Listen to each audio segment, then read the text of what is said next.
The month of Ramadan is the month that you and I can finally get ahead.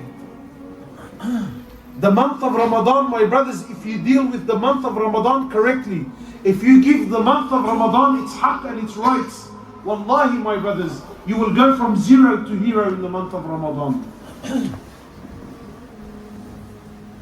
The month of Ramadan is the month of the believers.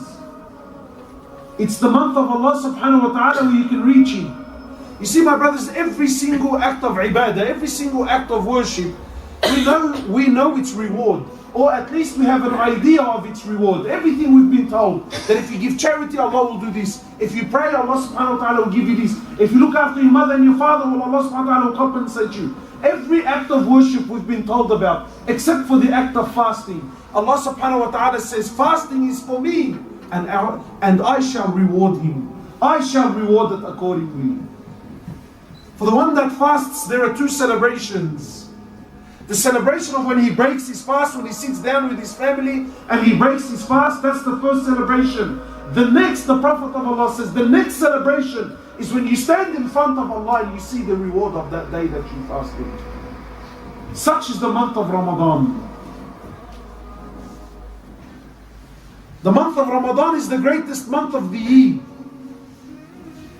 The month of Ramadan is the month that every single one of us should be waiting for anxiously. Because the truth is, many of us will not make the month of Ramadan.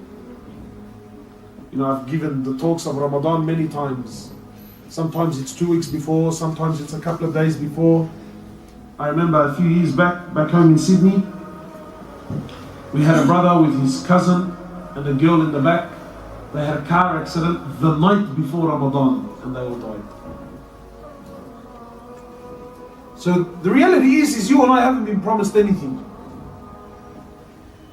But the question is how are we going to deal with the month of Ramadan? Is the month of Ramadan going to be like every other month for you and I? Are we going to deal with this great month like how everyone else deals with this great month? You see, my brothers, the reality is the month of Ramadan is the month of fasting. It's the month of Quran. It's the month of Salah. It's the month of Tahajjud. It's the month of Taraweeh. It's the month of charity. It's the month of piety. It's the month of i'tikaf, seclusion.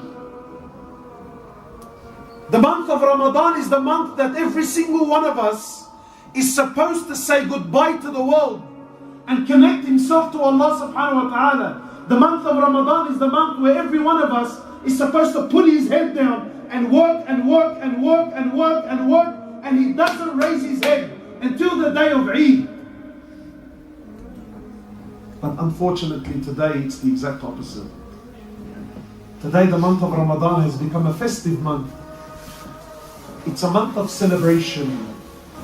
It's a month of nightlife. It's a month of hanging out. It's a month of chilling out with the boys. The month of fasting has become the month of food.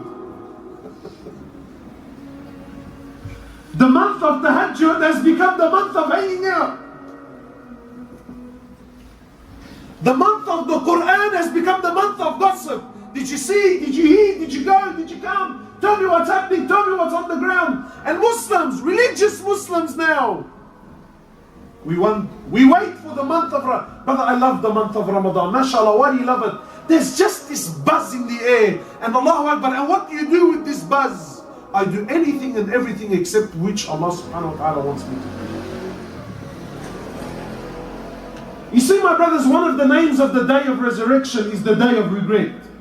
One of the names of the day of resurrection is the day of regret.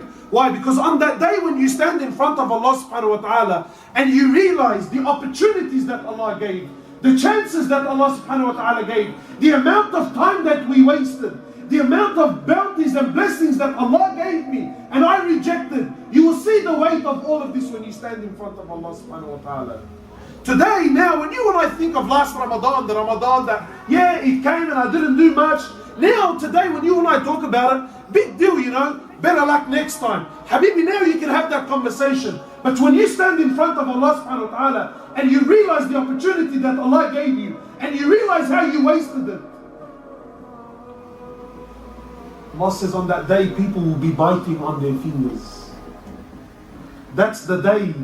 That's the day when the young child, his hair will go grey. That's the day when the pregnant woman will lose her load.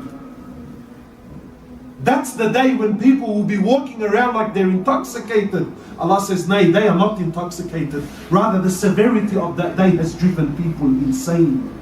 Madness. Today, you and I, when you look at the Ramadan that passed, you think, yeah, what's the big deal, inshallah? I'm going to try better this year. Habibi, no. On that day, wallahi, you will cry tears of blood. That Allah gave you a bounty, that Allah gave you a gift, that Allah gave you the opportunity. He gave me the chance, and how did I deal with it? How did I deal with it? My brothers, wallahi, if you know the value of the month of Ramadan, your heart would be dancing, bro. Wallahi, the opportunities and the chances that you have, the rahmah of Allah subhanahu wa ta'ala, the gates of hellfire are closed, the gates of paradise are open, and Allah, imagine the shayateen are chained.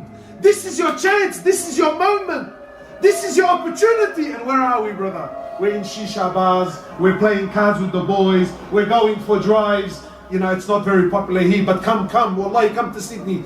Religious brothers, they fish from Isha all the way to Fajr. And we sleep all day. Why? Because the month of Ramadan has become a month of burden now. It's become a month of burden.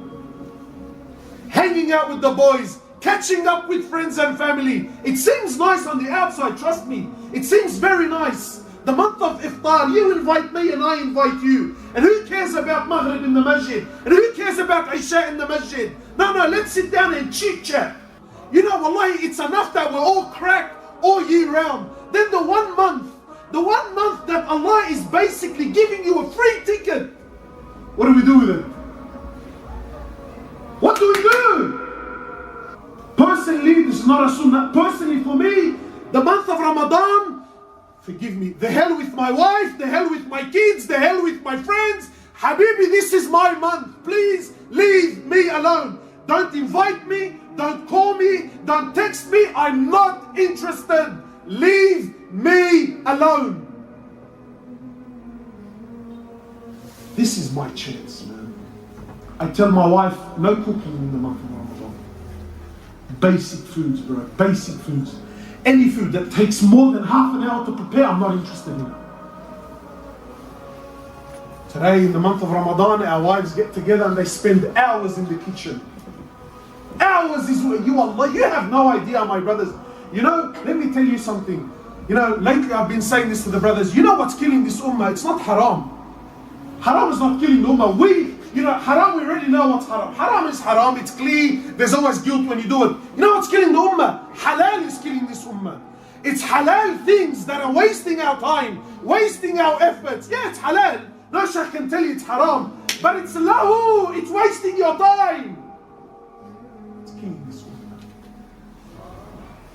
Foods that take hours to prepare. It's halal. It's halal. Of course you can eat it. Nothing wrong with it. But the idea, my wife wasted hours in the kitchen cooking me food. Hours.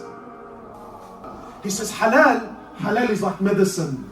The right dosage will cure you, but too much of it will also kill you. We're drowning in halal things that are distracting us, taking us away from Allah subhanahu wa ta'ala. Lahu, waste of time, bro, waste of time. Waste of time. The month of Ramadan is the month where, Habibi, I'm not interested. The month of Quran, the month of dhikr, the month of the month, your heart, your soul's been trapped. Your soul has been drowning in dunya and wasting time. Your soul has been drowning for 11 months. Then this one month, this one opportunity, bro. Your chance to reach levels. Your chance to reach Allah subhanahu wa ta'ala. Habibi, what? Shayateen are chained. What else do you want? Shayateen are changed. Chained up. For the Sahaba, knowing that the shayateen were chained were a massive thing. But today, you and I, Habibi, what? My nafs and my desires are far more severe than shaitan. That's why in the month of Ramadan, shaitan is chained. But there's no change in our community. Why? Habibi, because what I carry inside me, even shaitan is impressed. We've built nufus, egos, luxuries in life. Even shaitan, he can't compete with you sometimes.